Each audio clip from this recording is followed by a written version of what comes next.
Hi! சென்னையில இப்படி ஒரு பீச்சா? அப்படின்னு யோசிக்கிற மாரி ஒரு இடம் இருக்குங்க. அதுதான் ப்ளூ ஃப்ளாக் பீச். இந்த பீச் வந்து நியர்லி மகாபலிபுரம் கிட்ட இருக்கு. ம் வீக்கெண்டில செம்ம ரஷ்ஷாக இருக்கும். வீக் டேஸில் வந்து அவ்வளோ இருக்காது. நாங்கள் போகும்போது வீக் டேஸு. ஸோ மேஜரா நெறைய யாரும் இல்ல. உள்ள என்ட்ரன்ஸ் டிக்கெட் வந்து பெர் ஹெட்டு ₹10 வாங்குறாங்க. ரொம்ப நீட் அண்ட் க்ளீனாக ஒரு மாதிரி பீஸ்ஃபுல்லாக இருந்தது. அங்கங்கே குடில் கட்டி வச்சு ரொம்ப ரிலாக்ஸிங்காக இருந்தது இந்த பிளேஸை. அங்கேயே சாப்பிட்றதுக்கு நிறைய கடைகள் இருக்குது. நமக்கு விருப்பமானதை சாப்பிட்டுக்கலாம். பசங்க விளையாடுறதுக்கு இந்த மாதிரி பார்க் மாதிரி சில இதெல்லாம் செட் பண்ணி வச்சுருக்காங்க.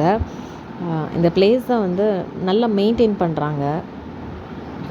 ரிலாக்ஸாக ஃபேமிலியோடையோ ஃப்ரெண்ட்ஸோடையோ போய் என்ஜாய் பண்ணி பார்க்க வேண்டிய இடம் ப்ளூ ஃப்ளாக் பீச். சென்னையில் எல்லா இடமுமே நல்லாயிருக்கும். பட் இந்த பீச் எனக்கு ரொம்ப பிடிச்சது. நான் இனி அடிக்கடி போகணுன்னு நினச்சி வச்சுருக்கேன். நீங்களுமே எல்லோரும் போய் பாருங்கள். உங்களுக்கும் பிடிக்கும்னு நான் நினைக்கிறேன். செட்டாக போனால் ரொம்ப நல்லாயிருக்கும். அதை ஒரு பீஸ்ஃபுல்லாக என்ஜாய் பண்ணலாம் ஹாப்பியாக. ஒன்ஸ் போய் பாருங்கள். தேங்க்யூ.